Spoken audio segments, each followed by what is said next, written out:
کتنی اہم چیز ہے کہ ہم اولاد کی صحیح تربیت کریں، اس لیے کیونکہ اولاد ہمارے پاس اللہ تعالیٰ نے امانت دی ہے اور اس امانت میں خیانت نہ ہو جائے، اس لیے اتنا اہم ہے کہ ہم اولاد کی تربیت کریں۔ ہم کو بار بار اپنے آپ کو یاد کرانا چاہیے کہ یہ دنیا آخرت کے کمانے کی جگہ ہے، یہ دنیا اس کے علاوہ اور کچھ بھی نہیں ہے، یہ دنیا آخرت کے کمانے کی جگہ ہے، اور اس کے اندر جو کچھ بھی ہمارے ساتھ ہوتا ہے وہ ایک سسٹم کے تحت ہو رہا ہے، ایک نظام کے تحت ہو رہا ہے، اور اسی کے اندر ہماری شادی، ہماری اولاد اور جو کچھ بھی ہمارے ساتھ ہے وہ ایک مقصد کے تحت ہے، ایک ڈیزائنڈ سسٹم کے تحت ہے۔ تو ہمیں اللہ تعالیٰ جو اولاد دیتے ہیں وہ اس لیے دیتے ہیں تاکہ ہم ان کی اچھی تربیت کریں، ان کو اللہ کا نام سکھائیں، ان کو تیار کریں معاشرے کا ایک اچھا فرد بنانے کے لیے۔ تو ایک بہت بڑی ذمہ داری ہے والدین کے لیے، والدین اس ذمہ داری کو پورا نہیں کر رہے ہیں۔ دونوں پیرنٹس کام کر رہے ہیں، بچے یا تو کسی نینی کے ہاتھوں پرورش پا رہے ہیں، یا پھر ان کو بہت ہی ینگ ایج میں اسکول بھیج دیا جاتا ہے، 3-4 سال کی عمر میں اسکول بھیج دیا جاتا ہے، یا وہ سوشل میڈیا کے سامنے بیٹھے ہیں، یا کارٹونز کے سامنے بیٹھے ہیں، یا گیمنگس ہیں، آن لائن گیمنگس کے سامنے بیٹھے ہیں، ان کی اپنی دنیا بن چکی ہے، اور والدین ان کو معلوم ہی نہیں ہے کہ میرے بچے کیا کر رہے ہیں۔ اور پھر جو سوشل میڈیا ان کو سکھاتا ہے، جو کارٹونز ان کو سکھاتے ہیں، جو باقی معاشرہ ان کو سکھاتا ہے، وہ اسی طرح کے ایک انسان بن جاتے ہیں، لیکن اس کے اندر والدین کی کوئی انپٹ نہیں ہے۔ یہ امانت میں خیانت ہے، پلیز اس چیز کو ہم سمجھیں۔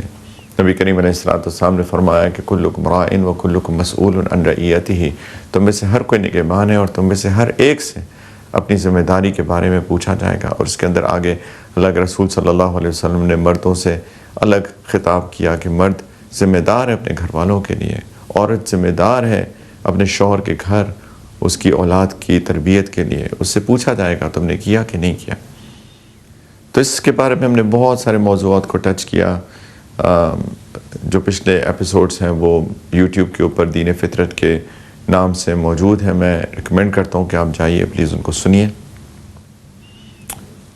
آج جس بارے میں بات کرنا چاہتا ہوں وہ ہے کہ بچوں کو لوگوں کے حقوق سکھائیے۔ ہر ایک کے حقوق ہیں، والدین کے حقوق ہیں، بہن بھائیوں کے حقوق ہیں، اولاد کے حقوق ہیں، رشتہ داروں کے حقوق ہیں، شوہر کے حقوق ہیں، بیوی کے حقوق ہیں، استاد کے حقوق ہیں، معاشرے کے حقوق ہیں، اس پہ مسلمانوں کے حقوق ہیں، غیر مسلموں کے حقوق ہیں، ہر ایک کے حقوق ہیں۔ اللہ تعالیٰ نے وہ حقوق لوگوں کو دیے ہیں، نبی کریم علیہ السلام نے ان حقوق کو سمجھایا ہے۔ تو پلیز بچوں کو ان حقوق کے بارے میں بتائیے، اس لیے کیونکہ جب بچوں کو حقوق کے بارے میں پتہ ہی نہیں ہے تو حقوق اگر وہ لوگوں کو نہیں دیں گے یہ تو ظلم ہوگا۔ ظلم کی ڈیفینیشن ہی یہ ہے کہ جو حقوق ڈیزرو کرتا ہے اس کو وہ حقوق نہ دیا جائے۔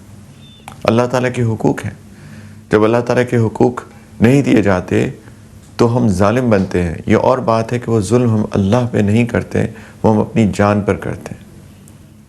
جب آدم علیہ السلام نے درخت کا پھل کھا لیا جس کا ان کو حکم نہیں دیا گیا تھا، تو اللہ تعالیٰ نے ان کو ایک دعا سکھائی، ربنا ظلمنا انفسنا وان لم تغفر لنا وترحمنا لنکونن من الخاسرین۔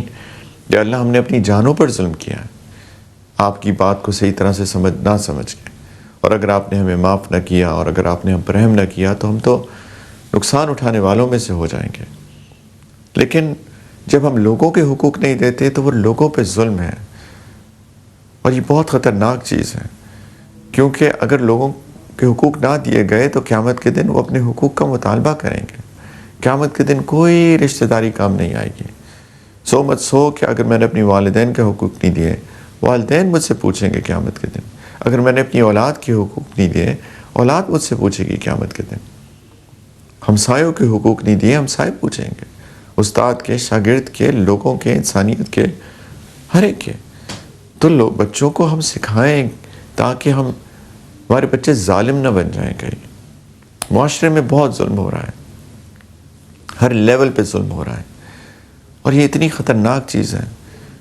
قیامت کے دن پوچھ ہو جائے گی ظلم کرنے پہ. اللہ محفوظ رکھے سب کو.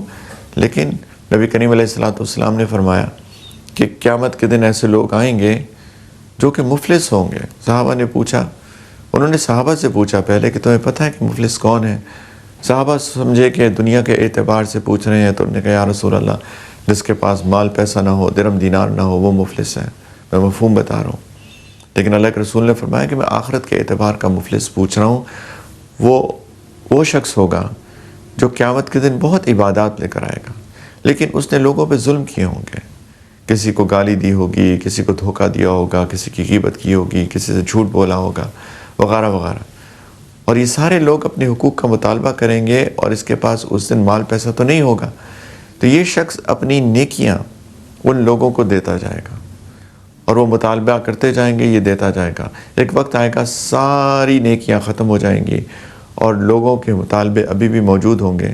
تو اب چونکہ اس کے پاس دینے کو کچھ نہیں ہوگا، وہ لوگ اپنے گناہ اس کے اوپر ڈالنا شروع کر دیں گے. اتنی عبادات کر کے گیا، لیکن ایک نیکی باقی نہ رہی، بلکہ گناہوں کا انبار ہوگا، اور یہ بندہ جہنم میں پھینک دیا جائے گا. والعیاذ باللہ. اس لیے بہت اہم ہے حقوق سمجھائیے. ہم نہیں چاہتے کہ ہمارے بچے معاذ اللہ ایندھن بنے جہنم کا. اللہ محفوظ رکھے ہم کو بھی، ہماری اولاد کو بھی، ہر انسان کو. ہم تو ہر انسان کے لیے خیر خواہی چاہتے ہیں. اسی لیے ہم لوگ سب کو بتانا چاہتے ہیں کہ اللہ پر ایمان لاؤ، اللہ کی وحدانیت کو سمجھو. اللہ ایک ہے، اس کا کوئی شریک نہیں ہے. یہ اللہ کا حق ہے کہ اللہ کے ساتھ شریک نہ ٹھہرایا جائے، اللہ کے سوا کسی کی عبادت نہ کی جائے، اللہ کو پہچانا جائے. یہ اللہ کا حق ہے. بے حیثیت رب، بے حیثیت مالک، یہ اللہ کا حق ہے.